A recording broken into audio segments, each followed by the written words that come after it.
Hi YouTube, happy Friday. It's a nice, relatively warm October evening here in North Potomac, Maryland. And that means it's time for yet another bike review for you all. I recently talked about my Trek n+1s 300 from 1986. That's really a Bridgestone that I've enjoyed riding over 1,000 miles around the DMV. And today I'd like to share with you the newest road bike that I have, and I've now ridden about 566 miles. A 2006 Trek 2200 ZR road bike. That's a carbon and aluminum frame, which I got from my friend Chris Scoville in Flint Hill, Virginia, out in Rappahannock County by Shenandoah National Park. He's a good friend of mine, and he's probably watching this video right now. I really enjoy this bike. You probably know from my other videos that I primarily like steel bikes, beautifully practical steel bikes, just like the Facebook group. But Chris has converted me to the dark side. I'm finding myself really enjoying this blended carbon aluminum, we call it carboonamoon, road bike. You can see the main triangle here is some sort of hydroformed aluminum. It's, I guess, newer frame construction and geometry compared with the older road bikes I showed you. So again, aluminum main triangle, but then you can see the stays are OCLV or whatever that is, carbon fiber. And you can tell it's carbon fiber just from looking through the resin. So there's carbon fiber stays, maybe not the chain, maybe the chain stays, maybe not. But anyway, the seat stays really matter because that's where the absorptions go. And there is a carbon Bont Rager fork. So it has a nice rigid aluminum main triangle and then carbon forks and seat stays. In addition, it has a carbon stem, Cane Creek headset you can see there, and carbon Bont Rager seat post. At first, when I first rode this with the tires pumped up to 90 psi, I really didn't feel like I enjoyed it too much. It was really sluggish up hills. I think I had a much harder saddle on there. I didn't think I'd like this bike too much. But after replacing the saddle with this specialized body geometry Riva saddle, getting that adjusted just right front and back, and pumping the tires up to a nice firm 120 psi, boy, I was converted. It was so much faster, so much smoother than before, and I just realized how much the carbon soaks up the road buzz. I've really enjoyed riding this bike now about 600 miles. I recently did a metric century to Silver Spring and back with a friend. And it was interesting. I mean, I didn't feel the exhaustion you get from just, your arms and the legs shaking until a lot later, even compared with steel bikes. I was really pleasantly surprised. Anyway, with that said, I'll just point out some more features of the bike. It has, I'm not sure what this is called, maybe it's aero bars or something that has this sort of triangular shape, and I've took some adjustment, but I really enjoy when I'm I guess going down hills, putting my hands here. I feel like I get extra confidence going down hills with my hand in the hooks there just above the drops. Really nice bar tape. The first road bike I've used with drifters that are, let's see, Shimano Ultegras flight deck. Something about biking being the closest that a human being gets to flying.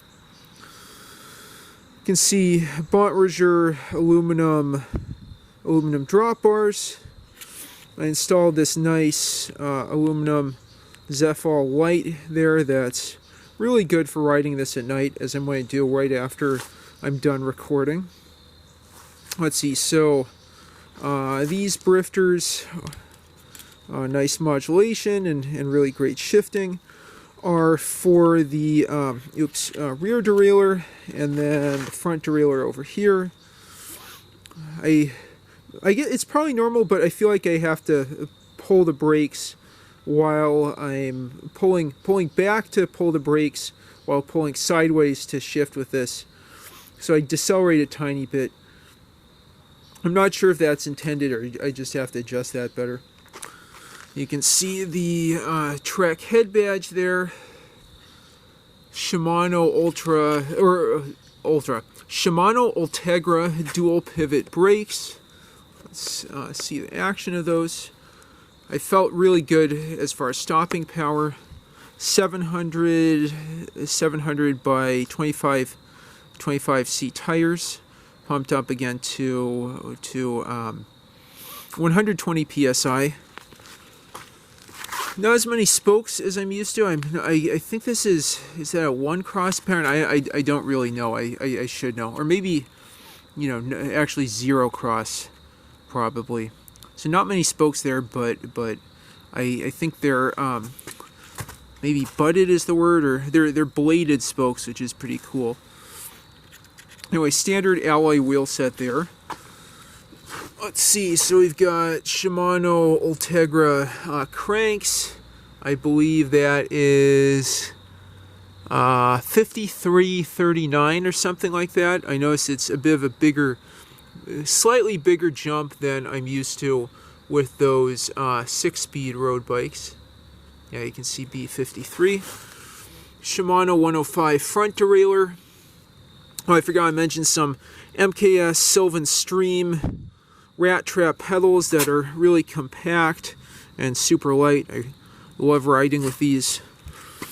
Shimano Ultegra rear derailleur.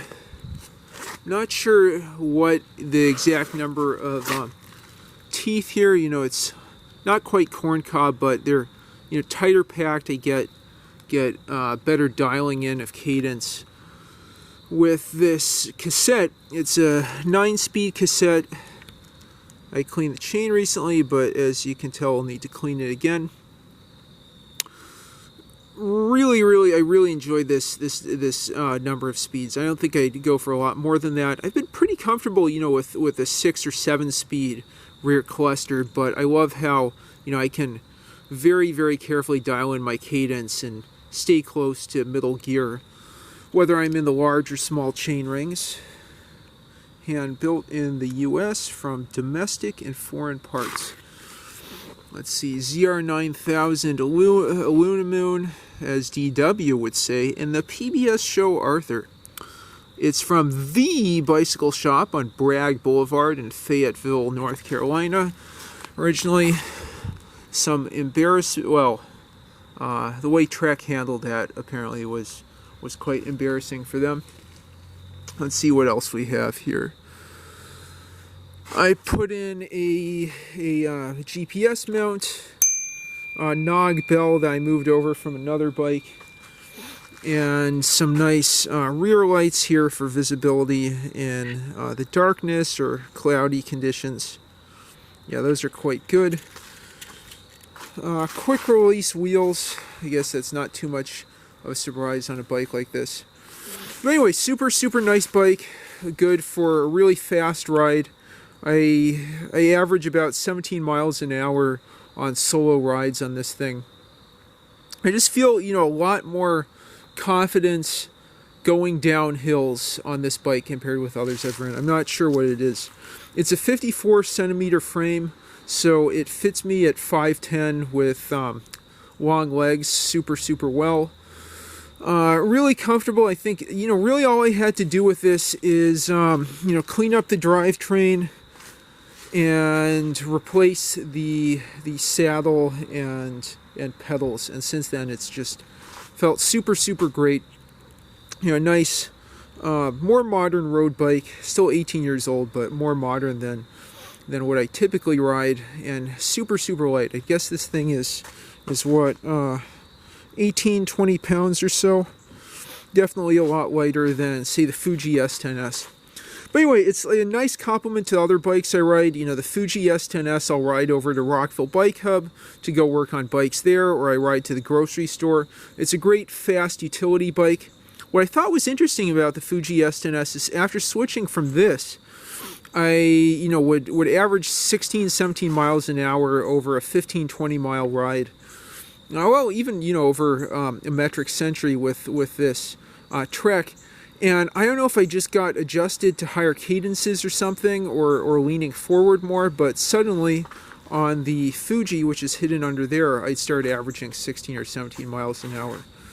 So I don't know if that's something about me, about the bike. I mean, I think it's not really the bike that matters or the person, but how they fit together well is really the most important thing. But anyway, that's a digression. So it's a nice complement to the Fuji for utility rides, or just some of those lighter steel bikes for really long rides out in the Montgomery County countryside, or out to other places. I mean, I'm primarily riding in Montgomery County. I have headed out to Frederick County. I've ridden the Schwinn Tour to Frederick with a friend.